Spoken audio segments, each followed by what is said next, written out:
Welcome to this week's episode of Vision One Out of Shoutout. My name is Ella Beth. I'm your host, like usual. And you might notice that we're in a different space that we have been in the past. We're trying out a few different areas to see what's comfortable. I personally like this space. I like sitting here. It feels like bougie. It kind of gives that like Paulie Yates interview vibe. I don't know. Can I say that? Rock stars. But yeah, on this week's episode, I'm really excited. This is an artist that I found actually through Atlanta Live Music Junkies Instagram page. Shout out to Gina. You're amazing. Thank you for doing everything that you do for the community. But he plays in all sorts of places all around Atlanta, around Georgia. The music that I've heard so far, I'm very impressed with. I did hear a cute little tribute recently that was posted, and I was very impressed with that. So we're going to get into that later. But without further ado, this is KRIS, everybody. Now, do you go... The whole audience. Right, I know. Do you go just by KRIS on stage? I do, yeah. Mm-hmm. KRIS with a K. That's right. Yeah, yep. That's cool. My mom named me after KRIS Kristofferson, so that's why I've got the K. With the K. Name. Oh, yeah. Okay, cool. Just because, not because of his songwriting or acting talents, just because she has always thought he's hot. So that's where I get my name. That's pretty decent. Yes. There's this theory about like how names can be quite important in like what a person does in their like adult years, like who they end up becoming. And I never really, to quote Shakespeare, what's in a name? But I will say, like, being named Ella, I didn't go into jazz music because of that, but I love jazz music, and I'm like, well, maybe there is some truth to that. Maybe so. Yeah. Okay. So, was that sort of your introduction into music? Your mum being a KRIS Kristofferson fan, or? Yeah, kind of. My mom and dad both were very into music, so it was always around. My dad played guitar and sang. My grandfather played guitar and sang. And MTV was huge when I was a kid. The first time I ever saw Guns N' Roses on TV, I think that changed my life. I knew right away, like sitting on the floor as a little kid next to my toys, when I should have been watching Nickelodeon, I was watching MTV, and I seen Slash play guitar on stage for the first time, and I was like, that's it. I want to, when I grow up, have long hair, tattoos, and be in a rock and roll band. 1,000 armies. Yeah, right, yeah. And that was it. So from that point on, it was, about That's so music. Badass. So who were some of the artists that you really, Slash, who were some of the artists that you aspired to, having grown up in, like, I was talking about that with Cleveland earlier in our last episode about how MTV had such a huge influence over that generation, because not only was it like new and coming out in the 90s, but it was like revolutionary, groundbreaking, and the artists that it was highlighting were doing these incredible things in music. So the MTV 90s, Pearl Jam, the Lemonheads, were all those two bands were really big influences on me. I liked, growing up in Atlanta, Driving and Crying, a good local band at the time, Atlanta band, was also a big influence. I loved those guys, and that would be, growing up as a kid would be with those bands first, and then I got into punk rock later, and that changed everything. Okay. Slightly different trajectory. Yeah. The when I got into my, I guess, pre-teen years and teen years, and got all the angst and the anger and the rebellion kind of kicked in naturally. So punk rock was perfect. As soon as I discovered the Sex Pistols and the Ramones and Social Distortion, Rancid, I was like, yep, this is it. Okay. I'm angry about I don't know what. But, I'm going to make noise. Right, yeah. I'm just mad at authority, and these guys are singing about that, and I like it. It's fast and angry and is speaking to my soul. And so it just kind of went from there. So you have your parents musical, and you grew up around music, so that would have been a huge influencing factor. When did you decide to start taking it more seriously? Was it when you started hearing the punk music? You're like, I could do this, or? That's a good question. I remember trying to play guitar I think I was in 5th or 6th grade. And I remember it was just really hard. And I was like, this hurts my fingers, and this is taking more discipline than I thought it was going to. So I remember putting the guitar down and going back to BMX racing and skateboarding, which is what I was really into as a kid. And did that like for a whole another year until, I don't know, the MTV and music still was just my favorite thing, and all the cool guys were the guys that were in bands, and so I went back to it finally.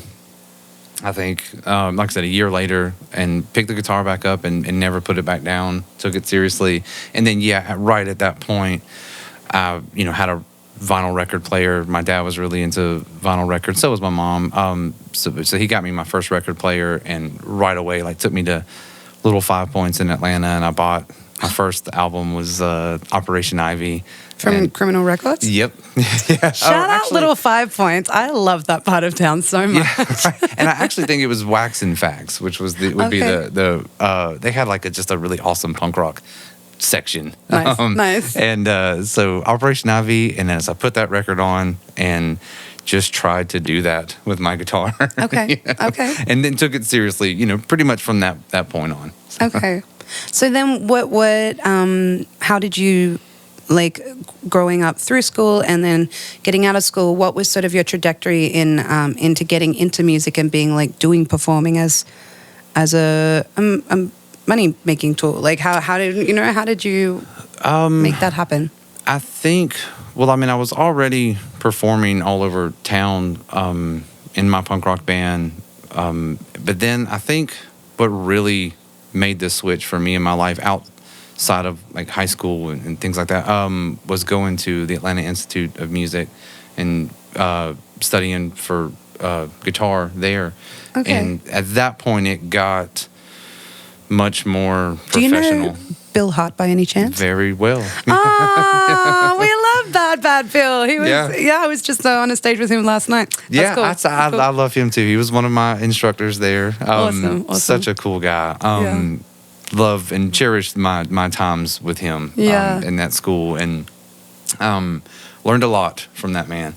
Cool. And that's when it got more professional and serious on another level, I guess. Now I know better how to make money, and started doing session work and things like that, and then branching out of punk rock and started playing in like old school country bands and doing that kind of thing. Got into jazz and started really studying that and making some of that music and getting out there and playing it. I was in, like I said, the old school country bands a lot for many years. I was in a band called the Vaudevillains, and we did a Dixie jazz style for several years. And, that was a lot of fun. That thumb style, Chet Atkins stuff, and was great. Had just a wonderful time. Loved those guys. Very, very good friends of mine. Just started to kind of branch out even more from there as I went along. Okay. So tell me about like what your experience of being a musician in the Atlanta music scene is, because this city, obviously there's a lot of hip hop and there's a lot of R&B, there's a lot of rap. Those aren't so much genres that you're into. So what's your experience of being a musician outside of that when those genres are so at the forefront? Ooh, that's a really good question. It can be tough at times in Atlanta to survive as a musician that's not doing hip hop. There's definitely that. But there's also really cool scenes in Atlanta. I was in like a gothic rock band for a few years called the Feeding Fingers, and that's a great band name. Yeah, they're awesome. I got to tour all around with them, all up and down the East Coast, New York to Miami, and then we did a European tour. Went out to Romania and Germany and Italy, Poland. But they introduced me to a whole other scene that exists in Atlanta of rock and roll scene. Gothic scene, alternative scene. I mean, it's there. You know, places like, I don't know if it still exists, but like the Drunken Unicorn, 513. Well, that was a punk rock club back in the day. I'm trying to think of some of the other places we would play in Atlanta, but it really showed me the point is that there is more than just hip hop in the city. Yeah. And it was great. I loved it. That was a great time of my life too, being with the Feeding Fingers. That was awesome. So, what other? That's such a cool band name. I love a really excellent, clever band name, especially for a goth rock band. Like that's amazing. Yeah. So, tell me about other projects that you've been involved in over the years in and around Atlanta, Georgia. Oh, let's see. The Vaudevillains I mentioned, the Feeding Fingers, and then I've had my own band, the Would Be Thieves, which started out as like a folky kind of acoustic alternative rock thing, and then turned into like a straight up old school country style band. We were doing, like Hank Sr., Lefty Frizzell, things like that. And again, AIM gave me a lot of that. I learned chicken picking there, and that kind of changed my life guitar wise, and I started working on yodeling. Wow, okay. Hey, it's just another tool in the toolbox, isn't it? Like, absolutely. Yeah? Bought a cowboy hat. And the boots. Yeah, the boots, the whole 9 yards, and the snail trail shirts, and started to be a country western guy. Okay. And it worked very well for me for many years. So well that it was hard when I started to go back to rock a few years ago, I guess. I couldn't find anywhere to play, and no one would book me because they were like, "No, if you just grab the Telecaster and your cowboy hat and come yodel some Hank Williams, then we'll pay you. Right, but we don't care about your rock and roll stuff." Okay. So now the Would Be Thieves has turned into my rock band, and that will be the next full album that I put out is a record from that band, that music. And yeah, it just kind of turned back into that because I did the country music thing for a long time, and I still do in my solo acoustic sets. I mean, I'm still there's a section where I'm gonna play Johnny Cash and Lefty Frizzell and Hank Sr. and stuff like that. So I still love it. It's definitely a part of me for sure. But also that punk rock thing is my heart and soul, and so it is very natural for me to throw the middle finger up and go, well, I just want to rock. I don't care. Like I'm going to do this. Like, for those who are about to rock. Yeah, whether you like it or want it or not, I'm going to do it. It makes me happy. So what projects are you currently working on, or what do you currently have going in that sort of vein of like punk rock and stuff? Because you said the Would Be Thieves is sort of... Yeah, it's turned into that. And that would be the project that I'm working on now. I did an album years ago in 2016. And at the time, I mean, I had finished the record and everything. And the band was called Awake For at the time. And like I had the Would Be Thieves, like I said, was a country act. And then Awake For was my new rock thing that I was doing. And the album went great. Everything was good. And then life happened. And I got a divorce. I got in a really crazy car wreck, flipped my car end over end 3 times. Got kicked out of my house, lost my job, lost the record. The producer kind of, things got funky there. And I ended up not being able to put out the record. Okay. So then I took several years to rebuild my personal life and get back out there doing things. I started playing in country music bands again, playing lead guitar, doing that kind of thing, traveling all over the country doing that. And then now that I have put the Would Be Thieves back together, I have got my hands on that record, and so now I have changed the name. We've dropped the name Awake For. We're going to title that The Would Be Thieves, and that's the record that I'm about to release soon. Okay, so the record you got it back in regards to you've re-recorded everything, or you? No, I just got the tracks. The tracks were kind of stuck in the studio at the time, Yeah. and I didn't, because all that stuff in my personal life had happened. All my money was tied up in rebuilding Right, my life, right, yeah. and so I didn't have the money to actually put that record out. Everything was done, artwork, all the songs, totally recorded. But then now I finally got it in my possession, and I'm going to release it. And my current band, the Would Be Thieves, we're doing songs off of that record, and we're doing songs off of my last record, which was an acoustic EP. Right, you mentioned that when we were chatting earlier. Yeah. Okay. And that's, for the past few years, that's what I've been traveling around doing, is just solo acoustic stuff. Okay. And then I made that record during the lockdown in 2020, and started touring on that record. And it's went well. And now that I've put the Would Be Thieves back together, we are doing like full band rocking versions of those acoustic songs, Nice. plus songs off that Awake For record that will be coming out soon. Okay, that's so exciting. So you have like you've kind of like amalgamated the projects into Yes. the one super. That's so cool. Yeah. That's so cool. Yeah. So with all of this, are you the main songwriter in what you do? I am. Mhm. Okay. Yep. So what was the?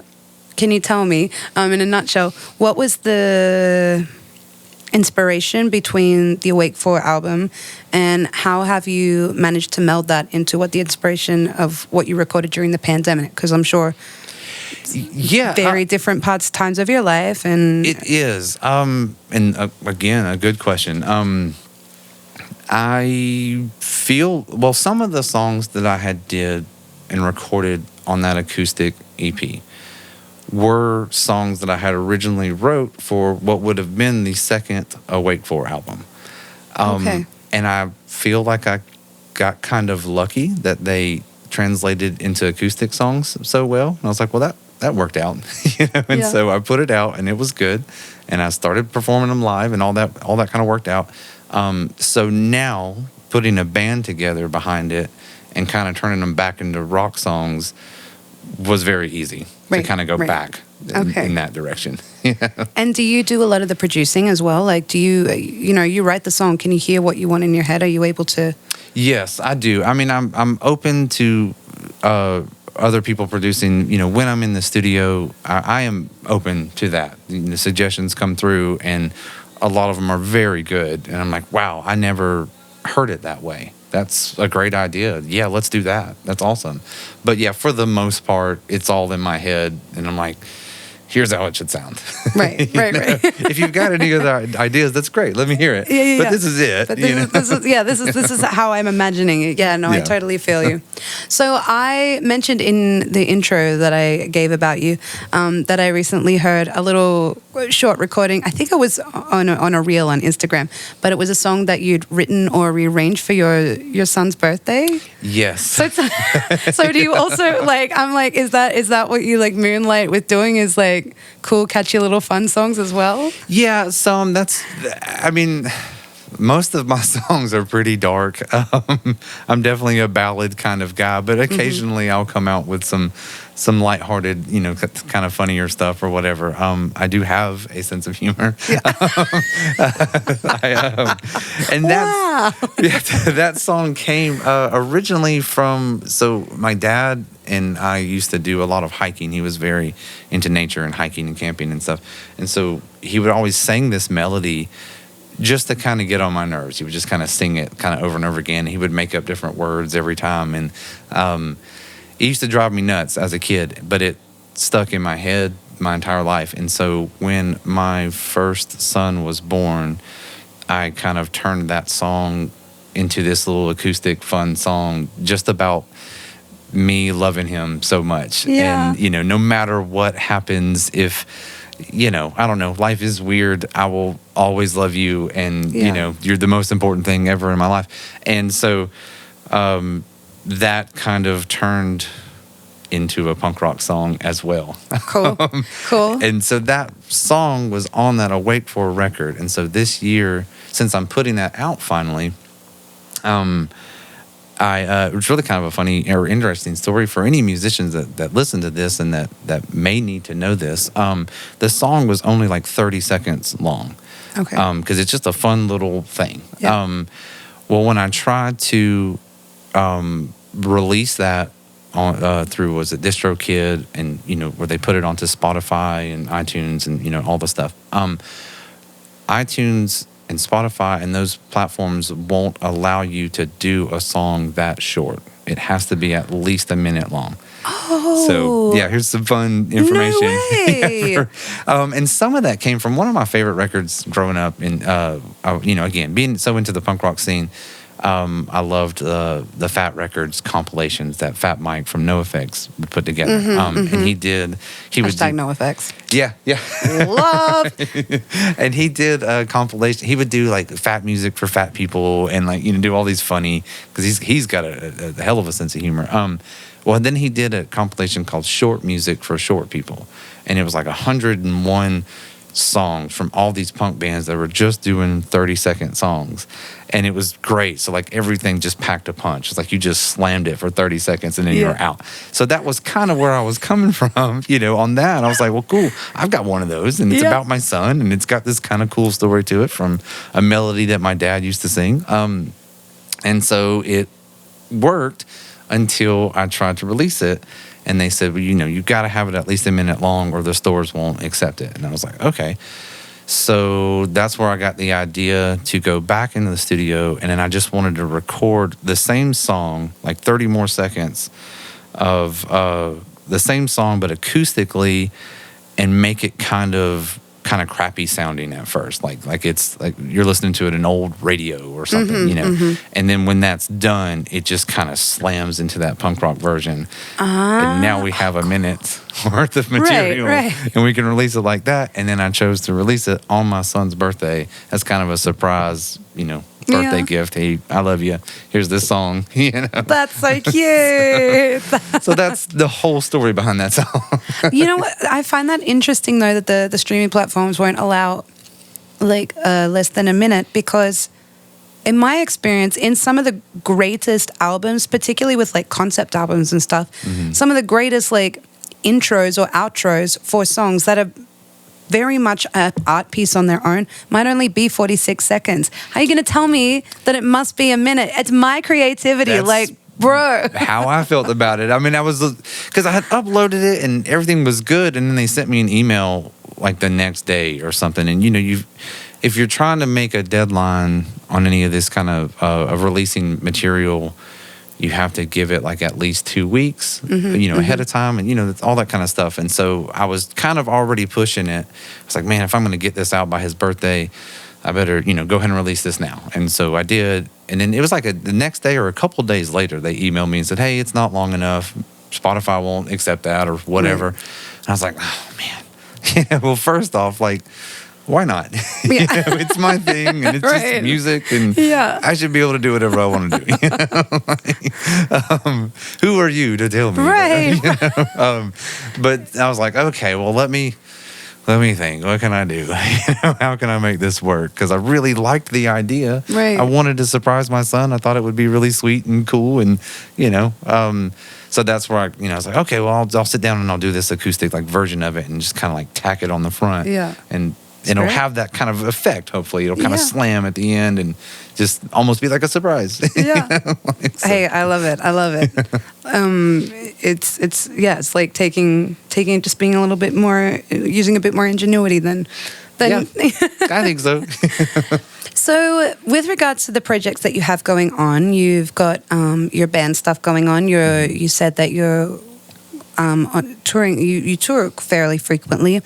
You also mentioned to me before we started the interview that you do music for yoga workshops. Tell me, how did you get into that branch of music, that facet of creativity? Yeah, years ago, my partner, she owns a yoga studio, a yoga studio in Charlotte, North Carolina, and one in Dallas, Georgia, and so she's been teaching for years and doing that kind of thing. So I kind of got introduced into the yoga scene and yoga world through that. And as I started to practice with her and other people, obviously hearing music associated with yoga classes at the time, and just being a musician and the way, my mind works as a musician, it gets in there, and you start to think like, well, that sounds really cool, and I could maybe do that. Yeah. I've got a lot of instrumental, ideas that I work on, and then I started at the same time to get really into the lo-fi music scene. I just love that. Yeah. Love the jazzy but hip hop thing that's happening with that. Like, I know a lot of people use it to, study with, and which is all great. Me, I just enjoy listening to it. It's something I start pretty much every day with a cup of coffee and just putting on some lo-fi, and it just kind of gets me where I want to be, mentally. And so kind of a combination of listening to that so much and then being in the yoga scene, yoga world, I started to kind of try to take my own stab at it. And so I've released 2 songs in that style.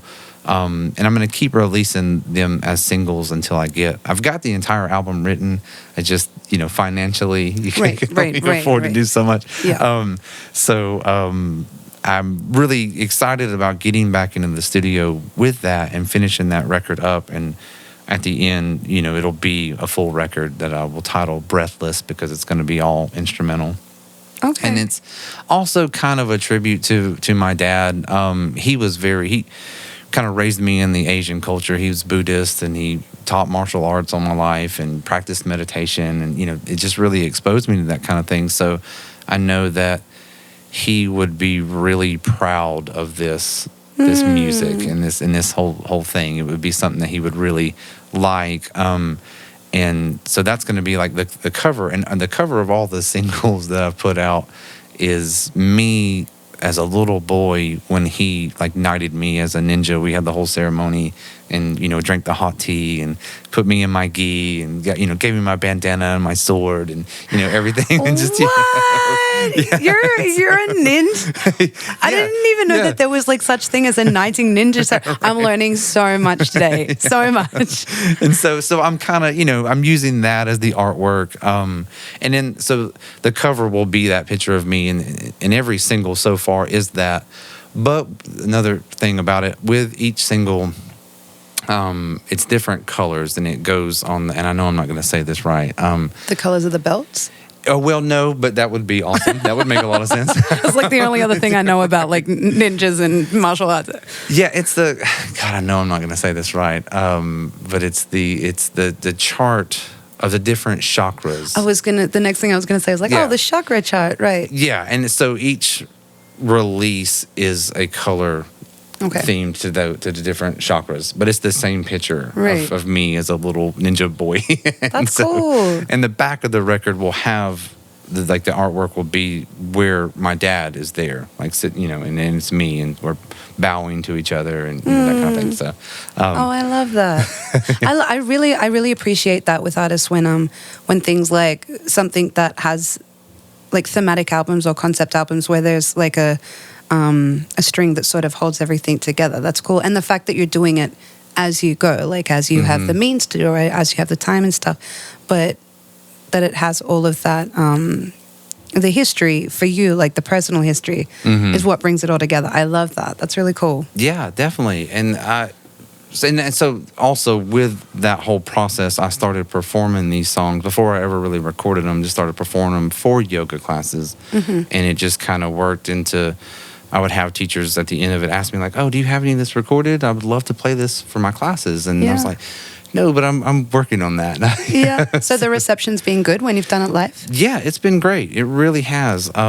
So it just made sense to try to put this stuff down, and so like I said, I've got 2 tracks released so far. One's called Yona, and one is called Azure. And it's so far so good. Cool. Cool. There's a part of me, obviously growing up the way I did in punk rock and all that never, when I heard it played back to me for the first time, it was I don't know, it was kind of a funny experience. I just never thought that I would record anything like this or write anything like this. And I was sitting there, my first words out of my mouth was this sounds like something that would be played in a dentist's office. It's like, never. In an elevator in a nice hotel. It's like, I wrote that? Like, oh my God. Yeah. Okay. Well, cool. Yeah. Let's keep it. And what has that experience been like in sort of like widening your creative capacity and working in different different genres per se, different creative facets? How's that been? I would say the first thing that comes to mind to be an answer for that question would be the challenge of doing instrumental songs like that, coming up with names and how do I speak musically without literally singing or talking so that has definitely been a challenge and has been very interesting and fun and cool to get into. So it's definitely broadened my mind on music through that, just trying to really say something without ever saying anything. Right.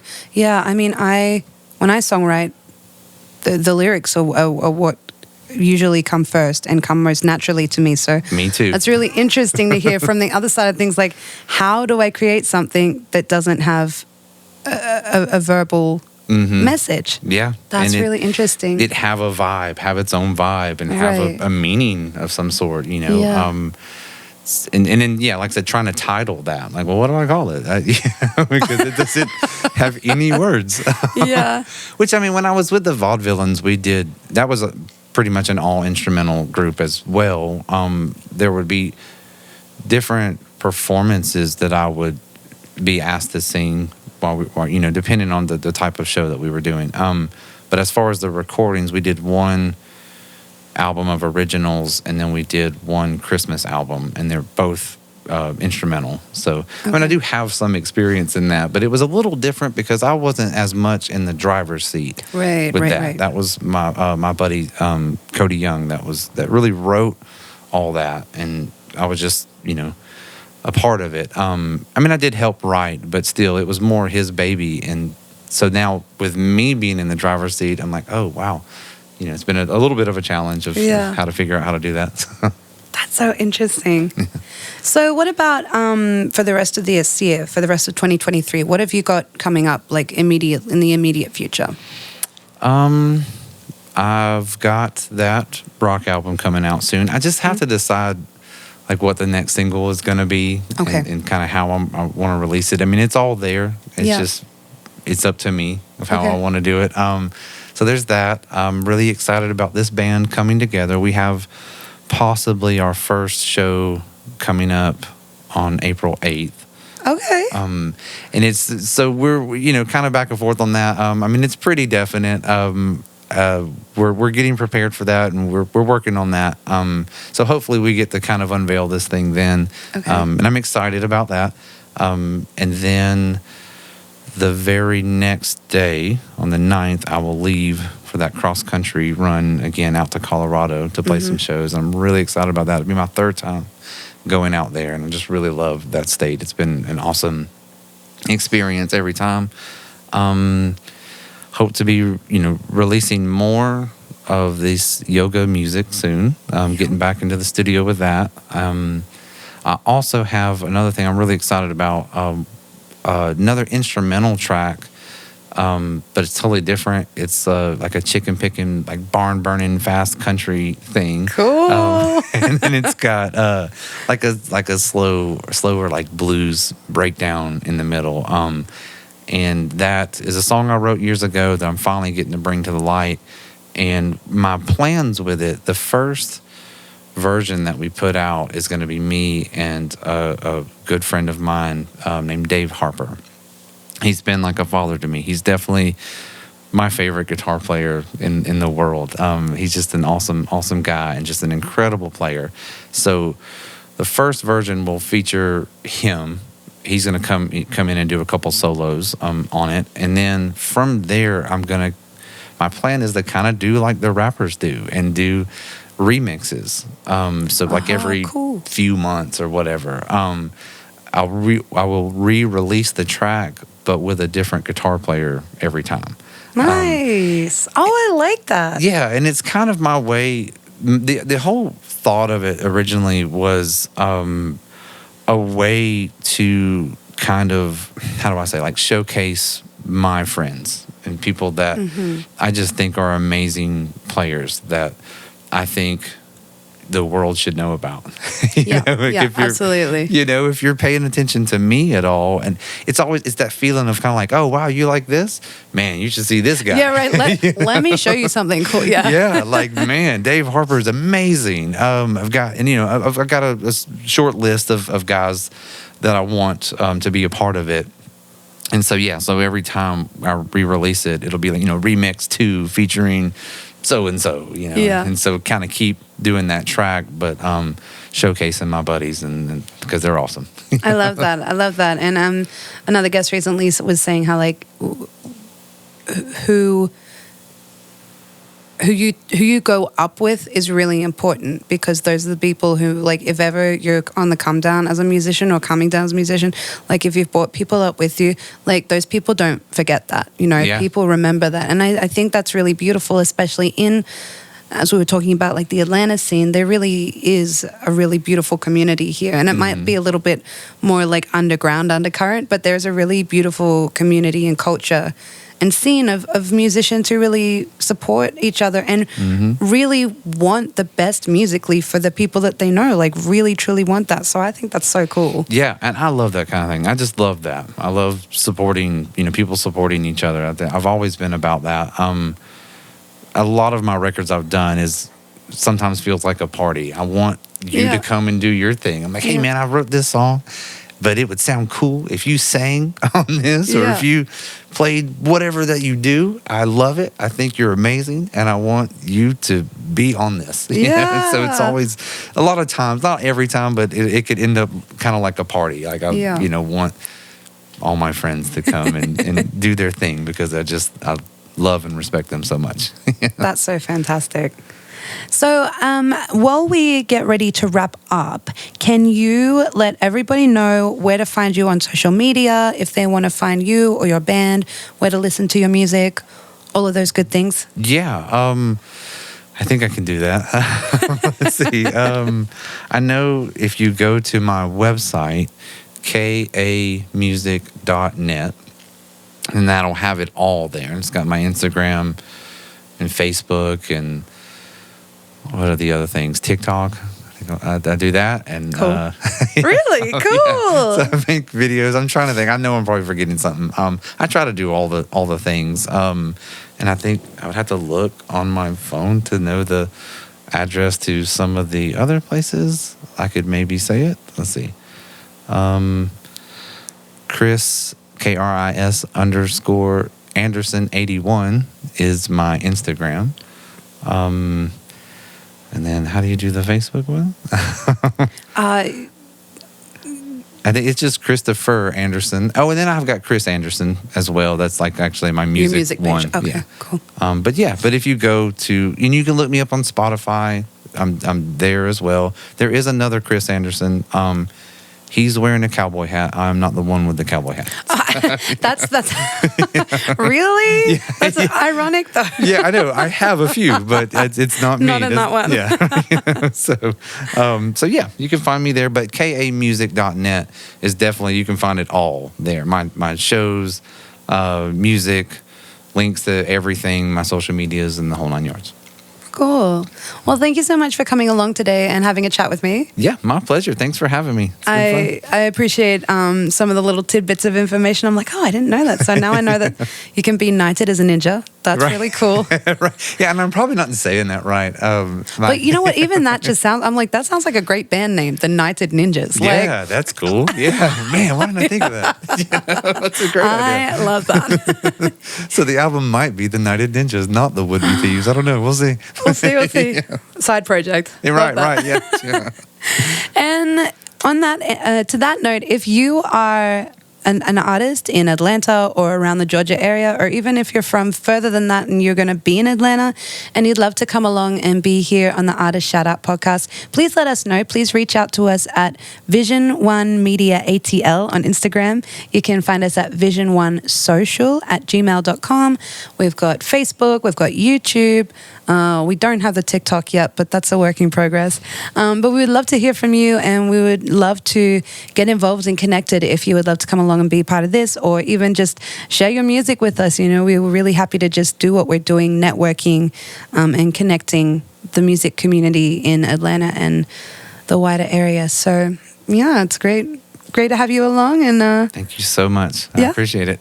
We'll see you all next time, and thanks for tuning in this time. Peace.